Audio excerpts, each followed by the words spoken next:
The CNBC app. Global market news in one place. Customizable sections and personalized alerts. Stocks tracking, interactive charts and market insights all in your hands. Stay connected. Stay informed. Download the CNBC app today. A very warm welcome to Scorebox Europe. I'm Steve Sedgwick with Karen Cho, and these are your headlines.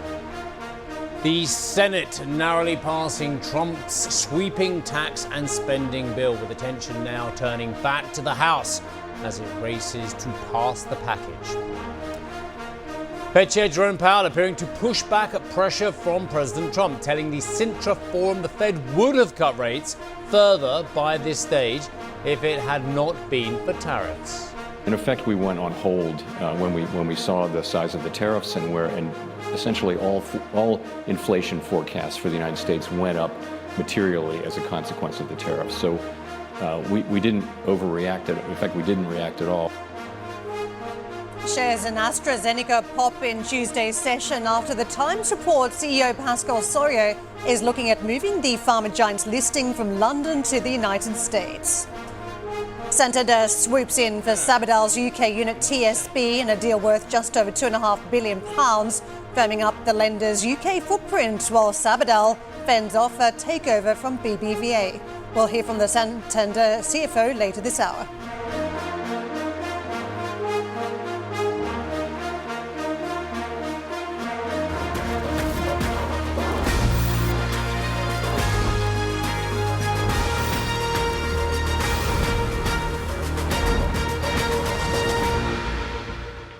Morning. Good morning. Are you getting too many B's in your bonnet? I may be. It's the BBB. Everything's at a triple B now. So just know, but it's BBVA, yes. Not BBVA. That's right. And it's OBBBA. Yes. But it's not A yet because it's not an act. It's a bill. That's so right. It's OBBBB at the moment. Right, not the BBB. This is why people watch this channel, to get insightful business news about our acronyms. There's a lot going on. Yes. There is the Astra story, which we'll talk about a little bit later on as well. Do they want a US listing or not? We haven't even mentioned the UK government's debacle last night in Parliament with the welfare reform bill, which is an absolute car crash for this government as well, certainly for the authority of Sir Keir Starmer. We've got, as you say, the pushback from Sintra. I mean, Annetta's amazing coverage. She got splashed everywhere after her Bank of England interview yesterday. Plus, at the top of the pile, the analysis begins on the one big beautiful bill, maybe soon to be one big beautiful act, and whether the House are going to elongate the process or whether we're nearly done. To me, what we've got this morning is the reality of how do you pay for a lot of the pledges for the electorate. We've spoken so much about defence, infrastructure, these big geopolitical issues and how you counteract that at a state and country level. But now you've got the nitty-gritty of, well, we need to still pay for welfare. We've got Medicare programs everywhere. We've got taxation that we can't continue to up on various parts of the population. So how do you pay for it is really coming to the fore in both the US and UK today. Oh, the ramifications, yes. But the ramifications from Trump's bill, given the fact that it is so unpopular in the United States, I mean, various polling, and this isn't biased polling from what I understand, I'm looking at different polls, between 29 and 36% of Americans support it. Roughly 50% of Americans are against it as well. So the ramifications for the midterms, I mean, you've got a debacle of a Democrat party. I've spoken to a lot of Democrats. They haven't got a clue where their party's going at the moment. They don't know if it's going to go to the left. They don't know if it's going to drop more of the DEI and go more to the centre and go back on message looking after blue-collar workers and what have you. So despite what the Democrats are doing, and you know, they are making a hash of things at the moment as the opposition, the fact of the matter is the Republicans are having, I don't know, is it a shoot yourself in the foot moment ahead of the midterms? Well, the most interesting thing I've read this morning was a Wall Street Journal piece talking about how the two political parties have changed places economically, that the Republicans now really do represent that part of society that needs some sort of safety net, some sort of support from the state. So 15 years ago, here's an example, back in 2009, Republicans represented 26 of the 100 lowest income House districts. By 2023, that had rallied to 56, so more than half of those poorer districts. And of course, as we count down to the midterms now, it's about the potential of holding 18 of those Republican districts, but also cutting in to the Democrats in terms of their districts, and 22 of those Democratic-held districts also for toss-up. So it's telling you about the here and now, but also the future in terms of the midterms. 12 million, I think it's 12 million Americans are going to be cut out of some form of welfare support as well, health insurance. If you cut 12 million out, are those people going to vote Republican if they voted Republican because they like the brand of Trumpism? So you got, and what the big other debate, of course, is we thought, and maybe we still think, that Trump is the Republican Party, but then it seems to me three splinters now. You've got on one side the people who don't like what's happening to Medicaid, what's happening to welfare reform, what have you. On the other side, you've got the kind of almost the Musk camp who think, the Rand Paul camp, who think this is just not what Republicans do, i.e. we're supposed to be cutting the deficit, not increasing it. And then in the middle, you've got the the Trumpism. So, you know, there are splits beginning to appear, albeit most Republicans towed the line in the end. Well, we're discussing whether Elon Musk could flush out more opposition because from South Africa if he gets deported? Well, in terms of inauguration, it was very much everybody was on the same page and no one really wanted to break ranks. And now, of course, we've got the three that pushed back and sided with the Democrats, hence the 51-50 vote. But as we go back to the House, we were talking about a very slim vote majority. Was it 2 votes to spare back in May when it came to the first version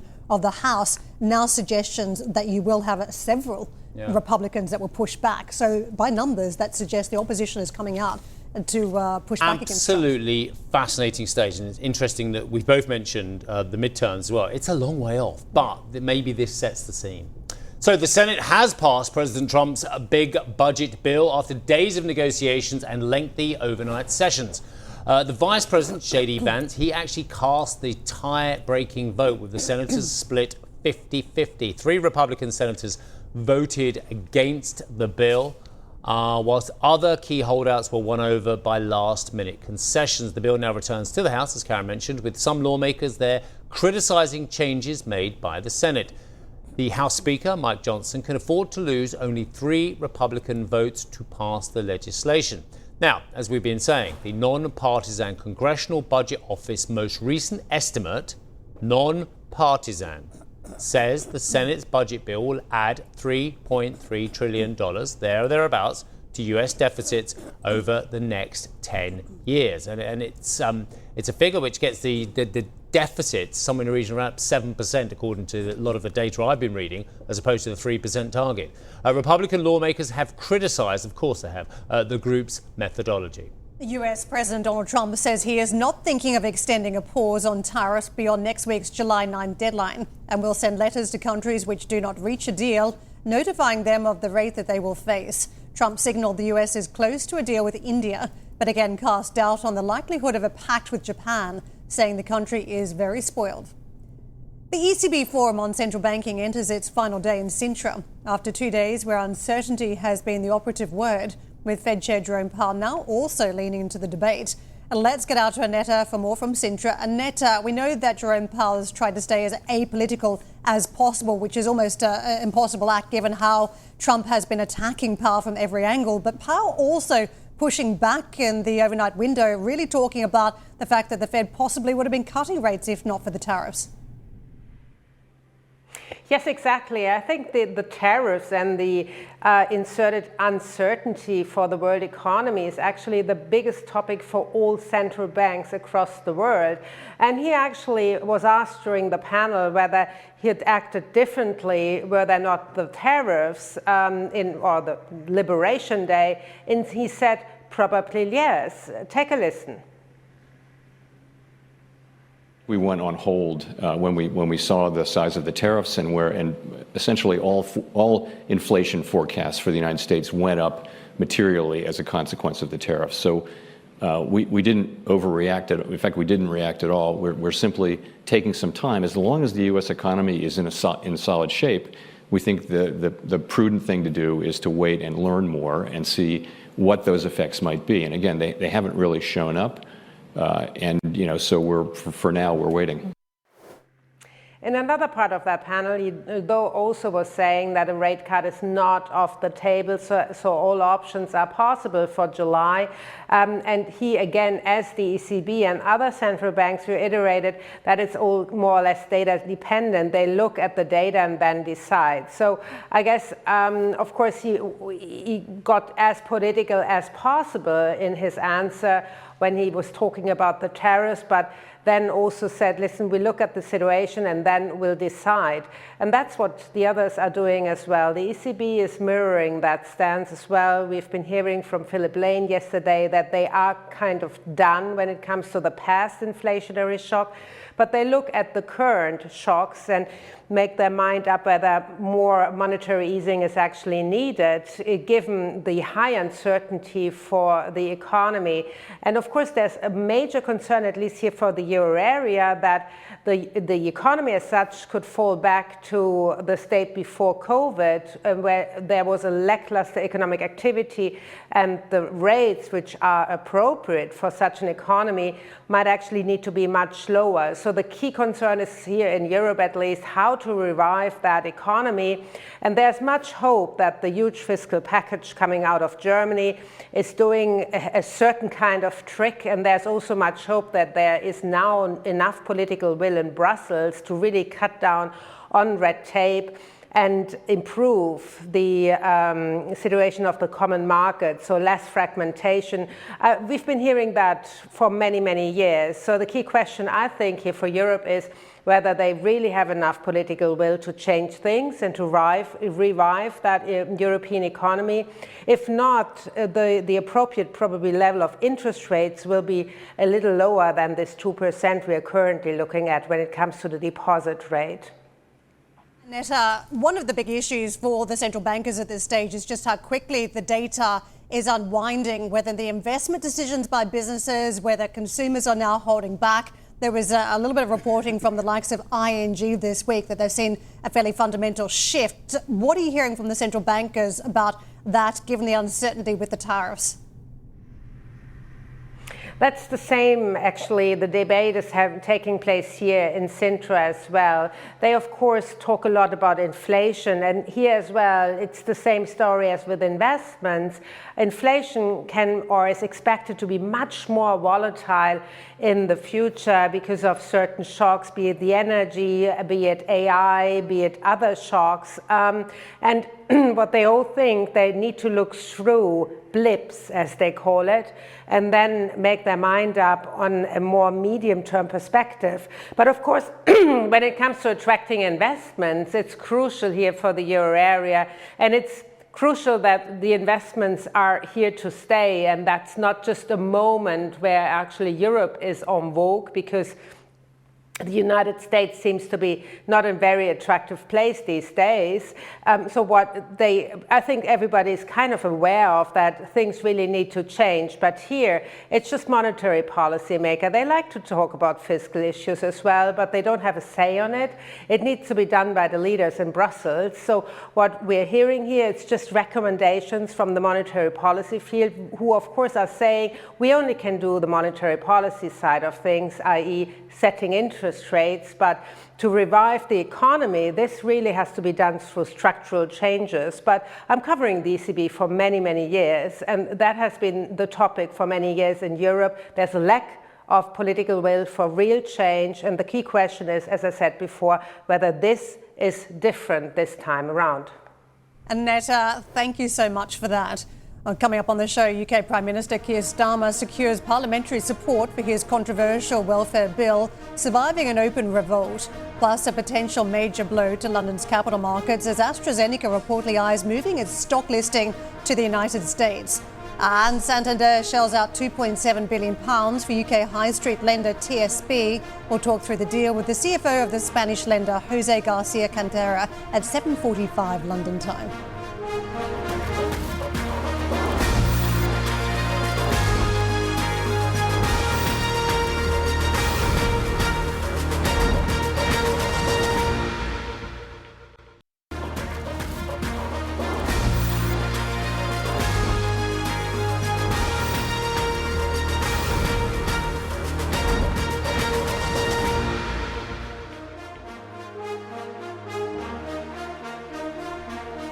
Equity markets are called up across the board. The futures are trading between 0.3 and 0.5%. Right.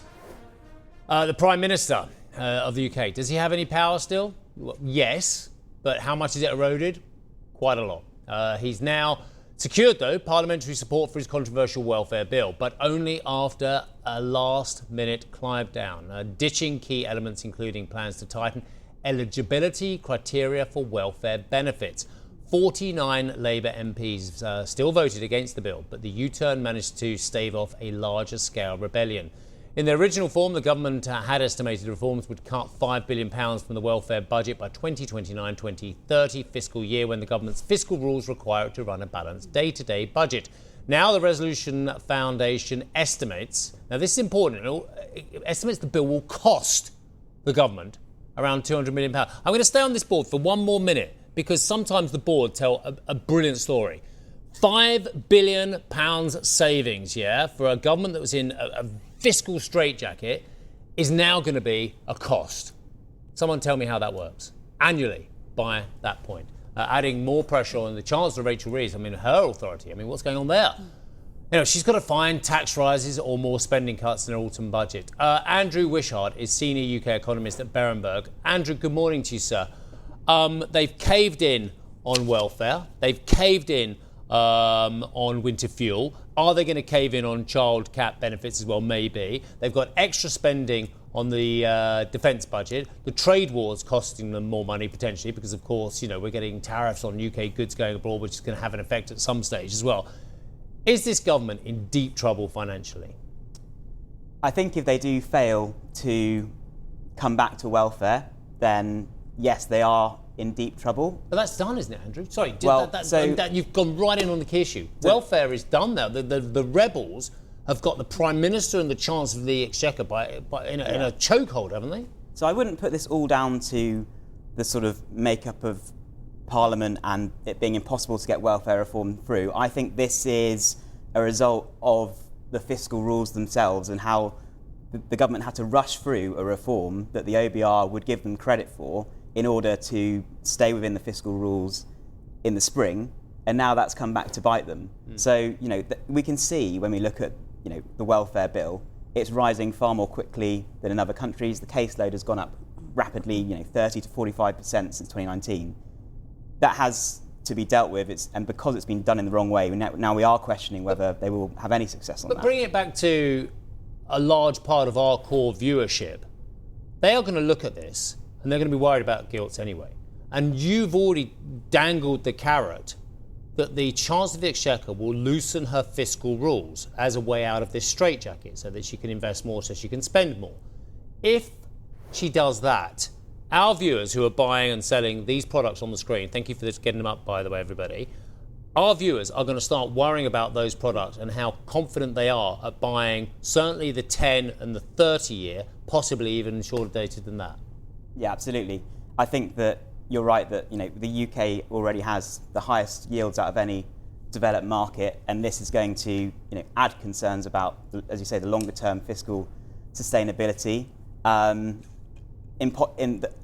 Parliament, there is a group that say that why are we going through so much heartache to meet an arbitrary fiscal rule? But I think in markets we know that we are probably at the limit of what the government, even Donald Trump, will expect. Has to obey the long end of the bond market when it starts misbehaving. That was the one thing that got them back on track in terms of policy. So if Donald Trump has to obey the global bond markets, I'm damn sure that Keir Starmer does. Yeah, exactly. And I think that ultimately the market will have to impose discipline on the government if there aren't tax rises forthcoming in order to make sure that borrowing doesn't rise further than anticipated, then I think you're right that the market will have to discipline the government into taking action. A tame reaction, though, so far on gilt yields is what we've witnessed because of other factors in terms of the global markets. And we've seen other moments where yields have certainly all taken off together. Can I come back to the welfare situation? Because we're seeing it in the United States as well. This is one area where politicians are keen to tackle the extent of the spending because there are huge demands on the fiscal purse. How relevant is welfare for the UK to tackle despite the chaos we've seen in Parliament? Yeah, I think it's top of the agenda. We've had the spending review setting the path for departmental spending. We've already got a very high tax burden, so what are we left with? Basically welfare spending. It needs, I think it's going to have to come back to it. In some ways, waiting for the Timms review is not necessarily as a terrible thing, because the way the bill was being watered down, not changing the eligibility criteria for people already receiving the benefits, it was already going to save less money than first anticipated. So there's still kind of hope here, but of course with this defeat, the risk of it not being tackled has gone up. The risk that the UK continues to have to raise taxes in order to keep the deficit on track. Yeah, let's get to that point. I don't want to be unbalanced about this and say it has to come out of welfare. Let's tackle the other side, that it comes out of high taxes across the UK economy. Is that feasible at this point? Because we've seen a lot of other measures seemingly slowing down the economy, and every time you do that, it means that Treasury has even less coming through in terms of coffers. So would more tax increases at this point be detrimental to the UK economy? Well, I think yes. I mean, of course, tax in and of itself, higher taxes are detrimental, but ultimately, I think what is more detrimental is almost constant concern about what the tax rises are going to be, because we need to stay within the fiscal rules. I think the big problem is that the government's ruled out all of the big taxes, which would be far less damaging to the sort of bits of economic activity that they affect. Such as? So VAT is ruled out, national insurance has already been done, and income tax has basically been ruled out. So you end up having to look at the smaller taxes, and there you end up having to obviously raise that tax rate by more in order to get the revenue through, and that gives you no end of problems. But Andrew, I don't know. I feel quite incandescent for our viewers almost. How about this one? It's big bold letters on there. Andrew can see it, you can't, everybody. It says AstraZeneca CEO wants to move listing to the US. Now, AstraZeneca haven't confirmed this. In fact, if anything, AstraZeneca have declined to comment.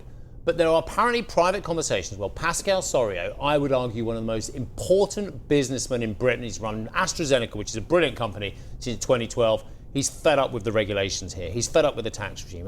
This is me extrapolating, and potentially wants to look at a US listing. Now, I don't know if that's true or not, but the fact that this story is doing the rounds in the quality press as well makes me very worried. I had an argument last week with an academic who denied fully on this channel that rich people are leaving in droves because they're fed up with tax policy in the UK.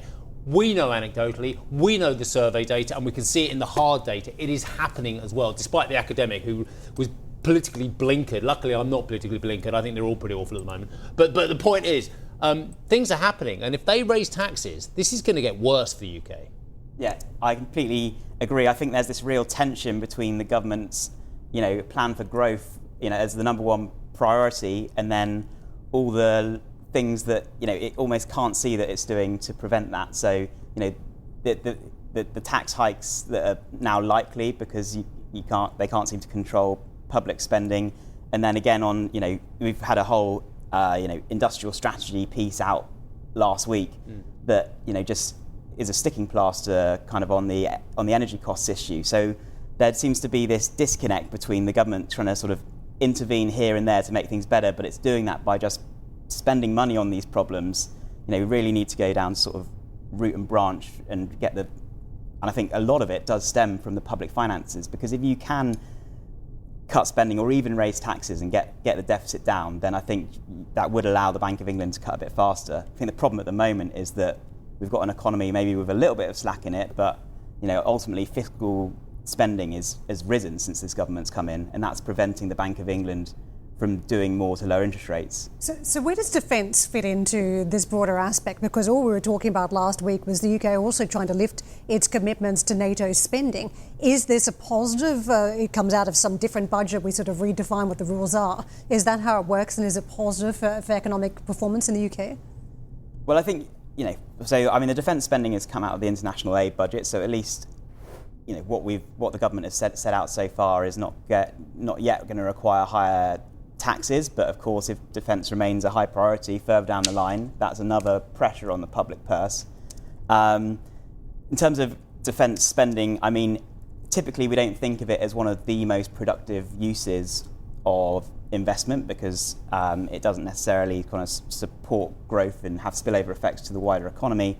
But having said that, often defence is where we see technological innovations, and that could be one thing that helps global and European productivity growth improve. So there is hope there, but I think ultimately it's nothing very tangible is what you're saying, and that's fairly significant, isn't it? You want something tangible. If you're spending this much money, then economically you want to see some rewards. Yeah, and I think this is the most annoying thing about this sort of fiscal looseness and then all this heartache we have about meeting the fiscal rules is we had the GDP data out on Monday for Q1, and that showed that the government spending had risen by over 7% year on year, but the actual volume of goods and services that the government got for that went up 1.5%.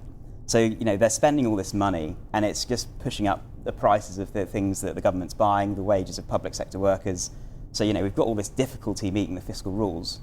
And then you look at the other side of it, what are we getting for this? There's just so little bang for buck. So I think, it's just a very frustrating picture.